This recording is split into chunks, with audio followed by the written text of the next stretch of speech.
दोस्तों, क्या आपको भी सपनों में अपने मृत परिजन दिखाई देते हैं? कभी किसी को अपने दिवंगत पिताजी के दर्शन होते हैं, तो कभी किसी को अपनी स्वर्गीय माता का सपना आता है। शायद आपने भी अपने सपनों में अपने मृत परिजनों को देखा होगा, लेकिन सुबह उठने के बाद आप इस सपने को भूल जाते हैं या इसे नज़रअंदाज कर देते हैं।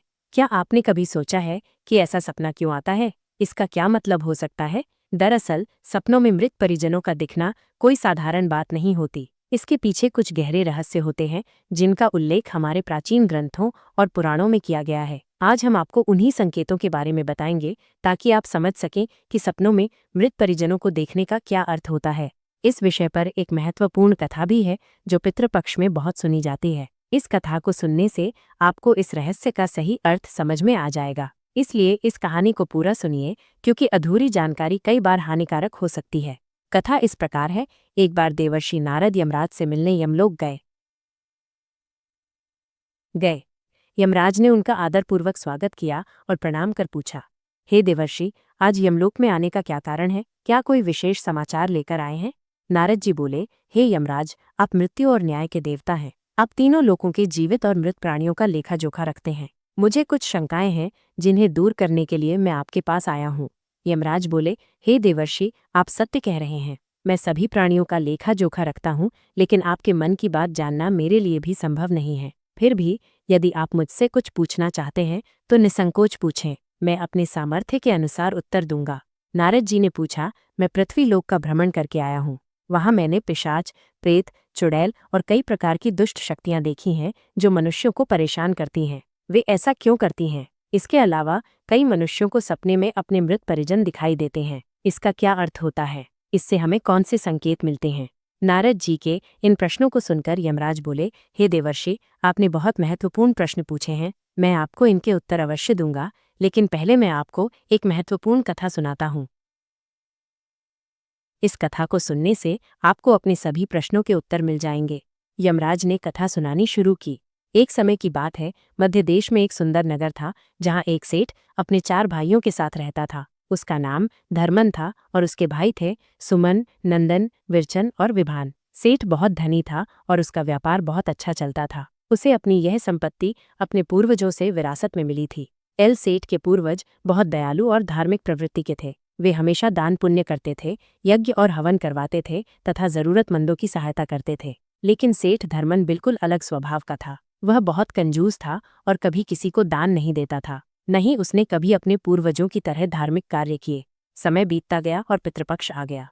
यह वो समय होता है जब पूर्वज अपने वंशजों से श्राद्ध और तर्पण की अपेक्षा करते हैं। लेकिन सेठ और उसके भाइयों ने अपने पूर्वजों का श्राद्ध नहीं किया, न ही किसी भूखे को भोजन कराया, न दान पुण्य किया। इससे उनके पूर्वज बहुत दुखी हुए और पितृलोक में उनका कष्ट बढ़ने लगा। उन्होंने सोचा, हमने अपने जीवन में सदैव अच्छे कर्म किए, लेकिन हमारे वंशज स्वार्थी और लालची हो गए हैं। वे हमारे लिए कोई धार्मिक कार्य नहीं कर रहे, जिससे हमें कष्ट हो रहा है। पूर्वजों की आत्मा दुखी थी, क्योंकि उनका तर्पण नहीं हुआ था। अब वे अपने वंशजों को चेतावनी देने के लिए उनके सपनों में आने लगे। सभी पितृगण पूर्वज अपने पुत्रों के स्वभाव से बहुत दुखी थे। वे सोचने लगे कि हमें यमराज के पास जाना चाहिए, क्योंकि वही हमारी समस्या का समाधान कर सकते हैं। उन्होंने तय किया कि वे यमराज से अपने पुत्रों से मिलने की अनुमति मांगेंगे, ताकि उन्हें समझा सकें। इसके बाद सभी पितृगण आकाश मार्ग से उड़ते हुए यमलोक पहुंचे और यमराज को प्रणाम किया। यमराज ने भी उनका आदरपूर्वक स्वागत किया और उनके आने का कारण पूछा। तब पितृगण हाथ जोड़कर बोले, हे धर्मराज, हमारे पुत्रों का स्वभाव बहुत खराब हो गया है। वे न तो दान पुण्य करते हैं और न ही श्राद्ध और तर्पण करते हैं। उनके गलत आचरण से हमें दुख और कष्ट हो रहा है। कृपया हमें अपने पुत्रों से मिलने की अनुमति दें, ताकि हम उन्हें समझा सकें और सही रास्ते पर ला सकें। यमराज ने उत्तर दिया, हे महात्माओं, तुम अपने पुत्रों से प्रत्यक्ष रूप से नहीं मिल सकते, लेकिन तुम उनके सपनों में जाकर उन्हें संकेत दे सकते हो।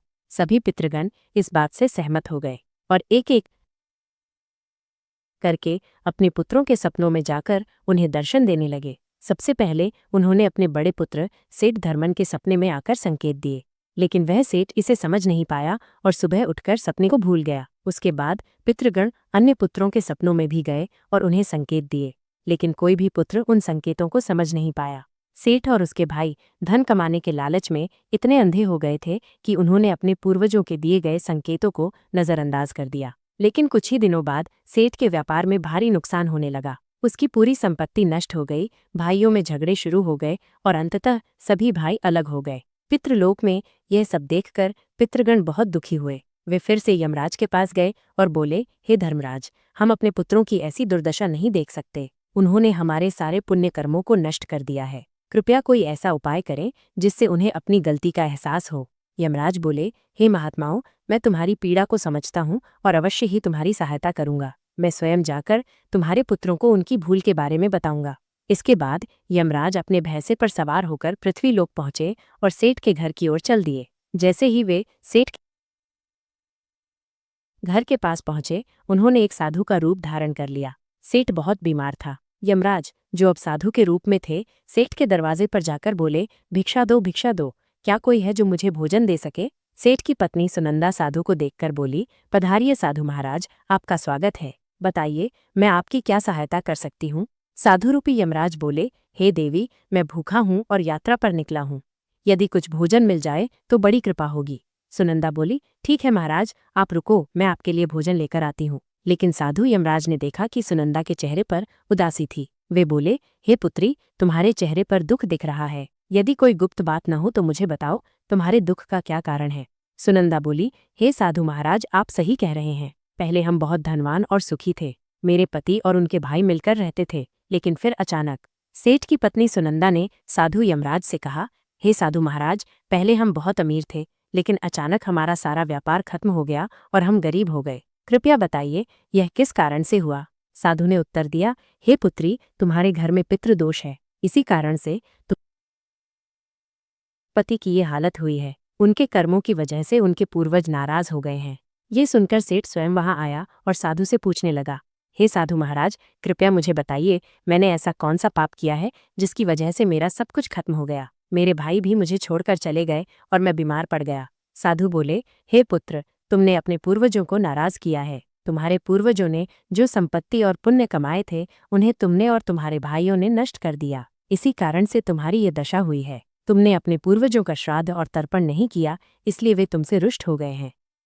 ओनेन में अपनी भूमिका निभा रहे थे। उन्होंने सपनों में आकर तुम्हें कई संकेत दिए, लेकिन तुमने उन्हें नजरअंदाज कर दिया और अपने पूर्वजों का अपमान किया। इसी कारण तुम्हारा सारा वैभव नष्ट हो गया। यह सुनकर सेठ को याद आया कि उसने अपने सपनों में पूर्वजों को देखा था। उसने साधु से कहा, हे साधु महाराज, आप सही कह रहे हैं। मेरे पूर्वज मेरे सपनों में आए थे, लेकिन मैं उनके संकेतों को समझ नहीं पाया। कृपया बताइए, जब सपने में पूर्वज दिखाई देते हैं तो इसका क्या अर्थ होता है? साधु रूपी यमराज बोले, हे पुत्र, अब ध्यान से सुनो, मैं तुम्हें सपनों में पूर्वजों के दिखने के संकेतों के बारे में बताता हूँ। सपनों में पूर्वज दिखाई देने के संकेत और उनके 1 पुरुष अपनी नींद में चले गए, यदि भूमिका निभा रहे थे। यदि तुम्हें सपने में अपने पुरुष अपनी नींद में चले गए तो इसका मतलब है कि वे अभी भी प्रेत योनि में भटक रहे हैं। इसका कारण यह है कि उनके लिए उचित रूप से श्राद्ध और तर्पण नहीं किया गया है। वे अपने परिवार से भोजन और पानी की प्रतीक्षा कर रहे हैं। इस समस्या का समाधान यही है कि तुम पूर्वजों के लिए विधिपूर्वक श्राद्ध और तर्पण करो ताकि उनकी आत्मा को शांति मिले। 2 यदि पूर्वज जंजीरों में बंधे दिखाई दें, यदि तुम्हारे पूर्वज सपने में जंजीरों में बंधे हुए दिखें, तो यह संकेत है कि उनकी आत्मा किसी बंधन में फंसी हुई है और उन्हें मोक्ष नहीं मिल पाया है। ये तब होता है जब उनके श्राद्ध और तर्पण सही तरीके से नहीं किए जाते या कोई धार्मिक कर्म अधूरा रह जाता है। इस स्थिति से बचने के लिए तुम्हें दान, श्राद्ध और तर्पण का आयोजन करना चाहिए, जिससे पूर्वजों को मुक्ति मिल सके। 3 यदि पूर्वज मैले कुचैले और फटे पुराने कपड़ों में दिखें, यदि सपने में पूर्वज गंदे और फटे हुए कपड़े पहने हुए दिखाई दें, तो ये बहुत अशुभ संकेत होता है। इसका मतलब है कि वे बहुत दुखी और परेशान हैं और उनकी आत्मा को शांति नहीं मिल पा रही है। ये तब होता है जब उनके लिए कोई धार्मिक अनुष्ठान नहीं किया जाता या परिवारजन उनका ध्यान नहीं रखते। इस समस्या से बचने के लिए पूर्वजों की याद में अनुष्ठान, हवन और दान पुण्य आधान। साधु रूपी यमराज ने सेठ से कहा, हे पुत्र, यदि तुम इन संकेतों को समझोगे और अपने पूर्वजों का सही तरीके से श्राद्ध और तर्पण करोगे तो तुम्हारे सभी संकट दूर हो जाएंगे और तुम्हारा जीवन फिर से समृद्ध हो जाएगा। पूर्वजों के सपनों में आने के संकेत और उनके अर्थ। साधु यमराज ने सेठ से कहा, यदि तुम्हें सपने में अपने पूर्वज कुछ मांगते हुए दिखें तो इसका मतलब है कि उनकी कोई इच्छा अधूरी रह गई थी। ये इच्छा उनकी आत्मा को शांति नहीं मिलने दे रही है। तुम्हें ध्यान देना चाहिए कि वे किस चीज़ की मांग कर रहे हैं और उसी से मिलती जुलती कोई वस्तु दान करनी चाहिए ताकि उनकी आत्मा को शांति मिल सके। जब उनकी इच्छाएं पूरी हो जाती हैं तो वे प्रेत योनि से मुक्त हो जाते हैं। इसके बाद यमराज ने आगे समझाया, यदि सपने में तुम्हारे पूर्वज तुम्हारे सिर पर हाथ फेरते हुए दिखें तो ये बहुत शुभ संकेत है। इसका अर्थ है कि वे तुमसे प्रसन्न हैं और तुम्हें आशीर्वाद दे रहे हैं। ऐसे सपने यह दर्शाते हैं कि तुम्हारे जीवन में कोई अच्छी घटना होने वाली है और तुम्हारे पूर्वज तुम्हारी रक्षा कर रहे हैं। यमराज ने कहा, यदि सपने में पूर्वज तुम्हारी ओर हाथ बढ़ाते हुए दिखाई दें तो यह भी शुभ संकेत है। इसका मतलब है कि वे तुम्हारे प्रयासों से संतुष्ट हैं और तुम्हें सफलता का आशीर्वाद दे रहे। ऐसे सपने आने पर तुम्हें यह सुनिश्चित करना चाहिए कि तुम सही रास्ते पर चल रहे हो। लेकिन यदि सपने में पूर्वज अचानक गायब हो जाएं तो यह अशुभ संकेत होता है। इसका अर्थ है कि तुम्हारे जीवन में कोई कठिन समय आने वाला है और तुम्हें सतर्क रहना चाहिए। यह संकेत देता है कि भविष्य में कोई समस्या आ सकती है, इसलिए तुम्हें मानसिक और आध्यात्मिक रूप से तैयार रहना चाहिए। यमराज ने आगे कहा, यदि सपने में तुम्हारे पूर्वज क्रोधित दिखाई दें तो इसका अर्थ है कि वे तुमसे नाराज हैं। इसका कारण ये हो सकता है कि तुम कोई गलत कार्य कर रहे हो जिसे वे पसंद नहीं कर रहे। यह एक चेतावनी है कि तुम्हें अपने कर्मों पर ध्यान देना चाहिए और सही मार्ग अपनाना चाहिए। यमराज ने दुखी स्वर में कहा, यदि तुम सपने में अपने पूर्वजों को रोते हुए देखो तो ये बहुत अशुभ संकेत है। इसका मतलब है कि तुम्हारे जीवन में कोई बड़ा संकट आने वाला है और तुम्हारे पूर्वज इस कारण से दुखी हैं। ऐसे सपने आने पर तुम्हें ईश्वर की भक्ति करनी चाहिए और सतर्क रहना चाहिए। लेकिन यदि पूर्वज सपने में प्रसन्न, स्वस्थ और तेजस्वी दिखें तो ये बहुत शुभ संकेत है। इसका अर्थ है कि उन्हें मुक्ति मिल चुकी है और वे तुमसे प्रसन्न हैं। ऐसे सपने ये दर्शाते हैं कि तुम्हारे पूर्वज तुम्हें आशीर्वाद दे रहे हैं और तुम्हारे जीवन में सुख, शांति और समृद्धि आने वाली है। यमराज ने चेतावनी देते हुए कहा, यदि पितृपक्ष के दौरान तुम्हें सपने में घोड़ा, हाथी, बैल या कोई अजीब सा व्यक्ति दिखाई दे तो यह संकेत है कि तुम्हारे पूर्वजों को अभी तक मोक्ष नहीं मिला है और वे प्रेत योनि में भटक रहे हैं। इसका मतलब है कि वे तुमसे बहुत दुखी हैं। ऐसे संकेत मिलने पर तुम्हें तुरंत दान और श्राद्ध करना चाहिए ताकि उनकी आत्मा को शांति मिले। यमराज ने आगे कहा, यदि सपने में कोई जानवर जैसे कुत्ता, बैल या गाय मनुष्य की तरह बात करते हुए दिखे तो ये भी एक गंभीर संकेत है। इसका अर्थ है कि तुम्हारे पूर्वजों की आत्मा को शांति नहीं मिल रही है और तुमने उनके लिए किए जाने वाले धार्मिक कार्य अधूरे छोड़ दिए हैं। इस स्थिति में तुम्हें तुरंत तर्पण, पिंडदान और अन्य धार्मिक अनुष्ठान करके उनके लिए प्रार्थना करनी चाहिए। सेठ को अपनी गलती का एहसास हुआ। इसके बाद यमराज साधु के रूप में बोले, हे पुत्र, यदि तुम्हें भी इस प्रकार के सपने आते हैं तो तुम्हें अपने पूर्वजों को प्रसन्न करने के लिए दान, तर्पण, श्राद्ध आदि धार्मिक कार्य करने चाहिए। इससे तुम्हारे सभी कष्ट दूर हो जाएंगे। साधु की ये बात सुनकर सेठ को अपनी गलती का एहसास हुआ। उसने तुरंत अपने भाइयों बुलाया और उन्हें भी साधु द्वारा बताई गई सारी बातें समझाईं। इसके बाद सभी भाइयों ने मिलकर विधिपूर्वक श्राद्ध, तर्पण और पिंडदान किया। इससे उनके पूर्वजों की आत्मा को शांति मिली और धीरे धीरे उनका जीवन भी पहले की तरह सुखी और समृद्ध हो गया।